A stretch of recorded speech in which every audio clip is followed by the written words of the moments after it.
Welcome to another day of Ether Raids. We are taking on a Mr. 44 here. I agree. And yeah, we got a pretty straightforward matchup here. I love the fact that this is an open space, which means I can just go up here, not worry about having to break anything.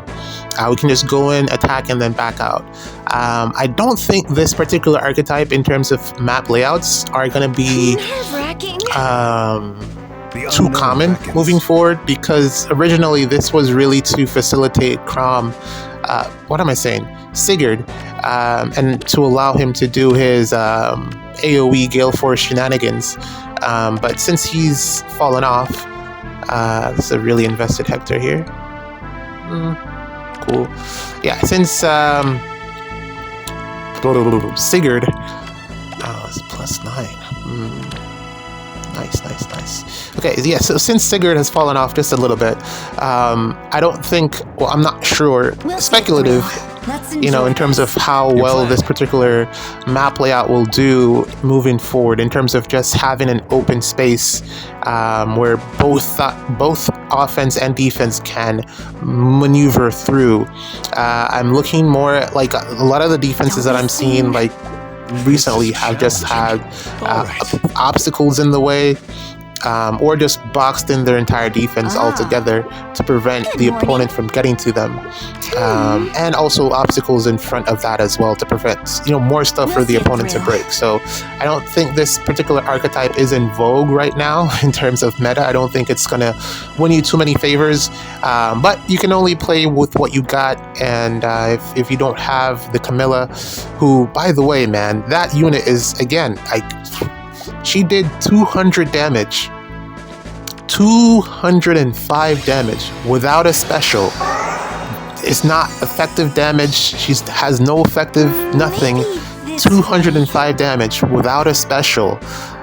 That Camilla is insane, yo. Like, it's no joke. Like, you can't even tank that. Like, how are you tanking that? That's ridiculous, man. But yeah, if you don't have Camilla, it's not. I don't know what go pull. Might as well. I think the banner is still out for a little bit. Go pull.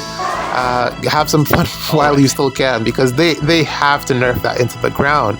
They're going to have to nerf that baby Camilla into the ground, because she is too insane, man. She's doing too much. She's literally the definition of doing too much right now in the game, and I don't know what they're gonna do, but the hammer has to fall. She is too powerful, and it has to be soon. Like, I don't see this being sustainable. But in any case, we're gonna waltz up here with Crom. We still have our bonus doubler, which will give us an additional status effect, where we'll get some additional extra damage off of that as well. So not too worried. I think Hector is killing on the retaliation, but we got some room to wiggle here. We got Plumeria that can help out as well, to include some additional debuffs to help out. So I'm not too scared of, at this point, losing. Now, if I do all of those things and we're still dying, then it's GG's. But yeah, I think we got this though. There we go. We got it. It's not even a problem. I think this is looking like a one-shot now, with Legendary Crown here. It was just still that guy. He's still very, very good. I don't know when armor effective damage is going to start falling off on him specifically, but for right now, he is still very, very good. So we're gonna do that. I think I gotta map out where my units are going to end up, because what my plan is essentially just to take out the front row, because I can't trap anyone. There's no range units that I can trap. It's all melee. So I'm going to take out the front row, and then let's see where that takes. I think I should be able to avoid Sigurd and Embla. What am I saying? Freyr and Embla. We're going to leave those two in the back, and escape their threat range just by backing up just a little bit, and we should be GG's from there. But yeah, that's the strategy. Not too complex. Straightforward defense here, although I guess if you don't have an answer to Felix and Sigurd, then it's pretty much a GG's. I gotta map this out, but I'll do that while I'll map this out. But yeah, man, Camilla is insane. Oh my god, bro. I've not been doing the things that I said I was going to do. I said I was going to, go in and play some favor and practice for SDR, which is upcoming next week. But I still haven't done it because, again, I'm still playing Top Heroes. There's so much stuff to do in that game.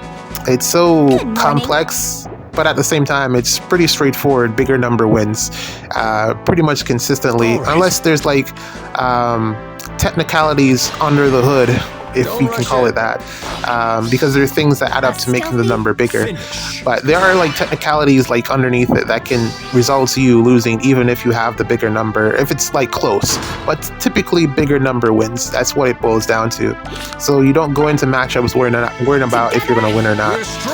But the thing is, again, it's going to get to a stand. For me, like, I just started like at the beginning of the end of last month, so there's still like a long way for me to go before I plateau. But like even like 2 days ago, I got to a point where there was just no new characters. I wasn't able to get any new characters, so I was like just sitting there like there was nothing for me to do. Everything, the construction pieces were taking like 6 days, 5 days, and I'm like, man, this is like what's going to happen. But it's happened a lot faster for me because I've been spending so much time in it, and I've actually opened up the wallet, which is regrettable because it's really a game that you could do free to play. But man, the future has changed. YOLO.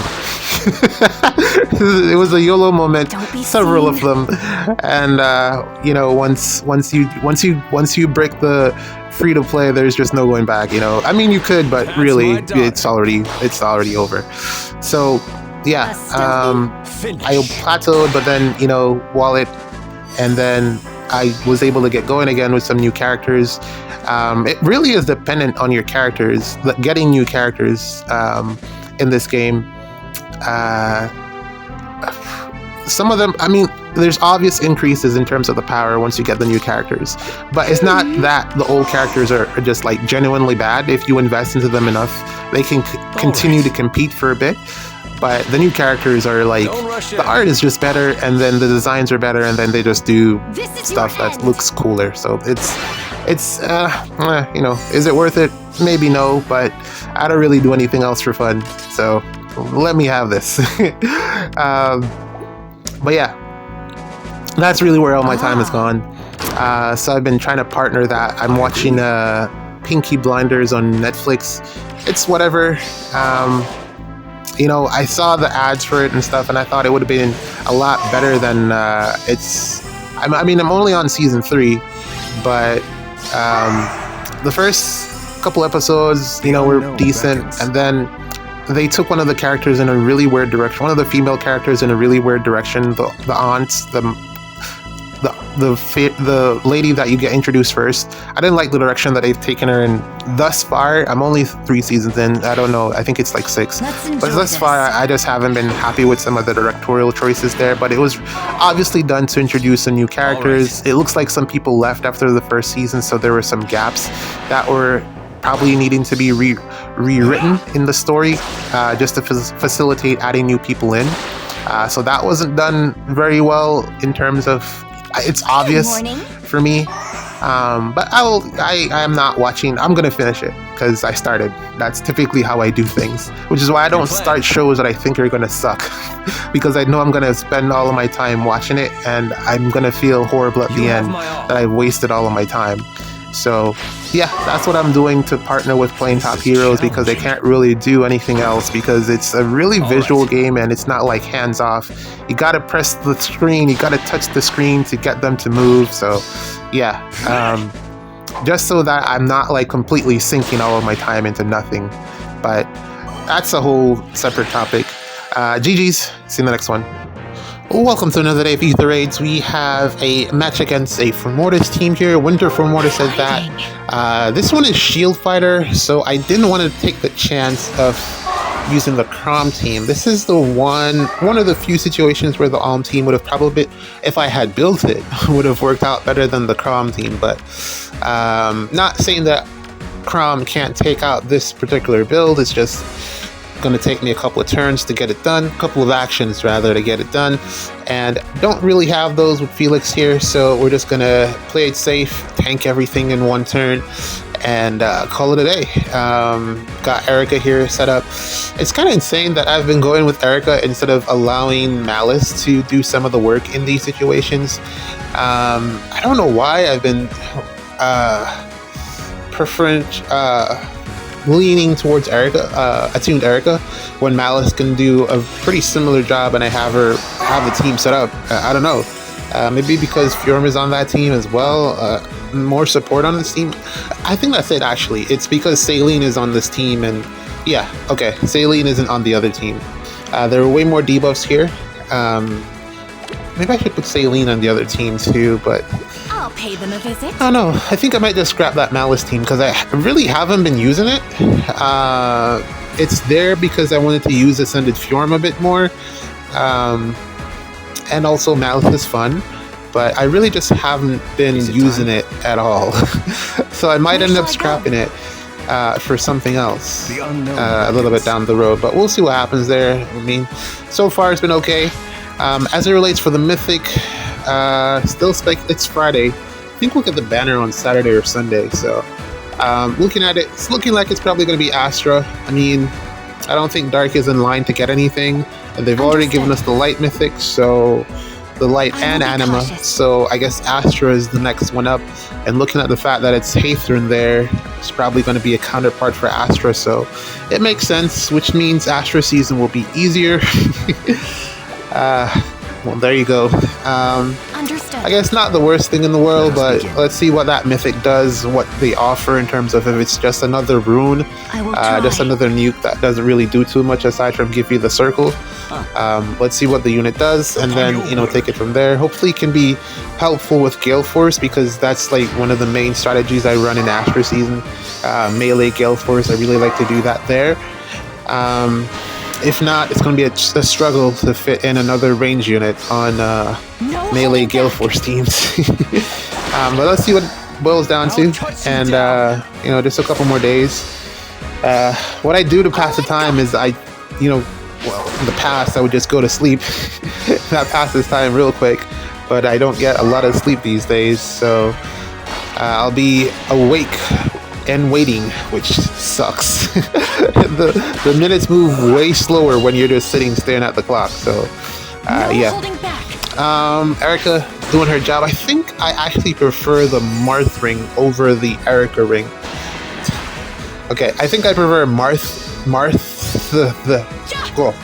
I prefer his ring over the Brave hits from the Erica ring on her so far. It's great for the first combat, but because in Ether raids you're fighting so many enemies that typically have Brave damage reduction, that the 2 hits usually don't really boil out so much in the first combat. For Erica herself, since a lot of her damage output is based off triggering her special, so I'm probably going to swap back to that for the next light season. As you can see, her special isn't triggering as often as I would like it to. It's really because she would need to run Time's Pulse somewhere to get it to, you know, 1 cooldown and loop it. But she needs that extra slot for speed matchups, for more speed and stuff. So, I mean, I'm also getting no follow-up from the toe, but it's good to have it on her, just on her kit. So, I don't know, I feel like I'm probably going to swap to the Marth ring. She does, I feel like overall does more damage with it for multiple initiations, which is typically what she has to face when I'm using her to the Omni tank in Ether raids. I think the Marth ring on Brave Marth might actually work out in his favor as well. But Marth's problem is actually just getting his special to trigger. So I guess if he has the Brave hits, because one of the things that with Brave Marth is the penalties, the negative status effects, so it's hard for him to get everything going on that first. So I guess if he can pop off his special with the Brave hits on the first combat, then he should actually be good to go. It's not a bad idea. Might give that a shot. Yeah, aside from that, not much else going on. Just waiting for the banner. Understood. A lot of people are streaming face stuff. I've noticed. The games, genealogy. I'm watching Satachi's. Was it Radiant Dawn or Path of Radiance, whichever one it is. That's pretty fun. I'm probably gonna pick up Oblivion's afterwards for the genealogy. I already know what happens, but it's gonna be cool just to watch someone play it. And then I've never really been a fan of the Corrin games, so I'll probably do DTMs after Oblivion's, or I don't know. It depends on how I fit them all in. Maybe I just watch all of them at the same time. But yeah, I'm probably gonna do that. Good morning. At some point, since I'm still playing Top Heroes, it's so much variety. I'm realizing that there's a lot of different servers that are way far ahead. Apparently they match you based off the skill level of your server. So if you're new, you're gonna get yeeted into an easy server, whereas if you're like a super spender, you get put into a server with a bunch of big money folks, and it all looks totally different. So it looks like a completely different game, but it's still the same game. So it's very interesting stuff. So I don't know what'll happen because I'm leveling up pretty quickly. So yeah, let's see what happens there. Yeah, but for the meantime, I've been trying to find stuff to watch because Pinky Blinders has been really underwhelming. It's in terms of the narrative, the story is kind of all over the place, and I'm just like trying to keep up, but it's not as good as I was hoping it would be. But I'm gonna finish it. Still, it's only 6 seasons. I'm on season 3. I think it's like 8 episodes or so a season, so I should be able to wrap it up. And then YouTube streams. I think that's the play. Either that or I'll find something else on Netflix to chill. Figure that out. Right, I will try. Still, I'm saving my summons as well for those banners, the free ones. Saving those. Probably pop them close to the end of the month or something. That's about it. That's about everything that's going on. Wrapped up in a neat little video. Nothing too super serious. Nothing crazy. Yeah, man. GG's. See you in the next one.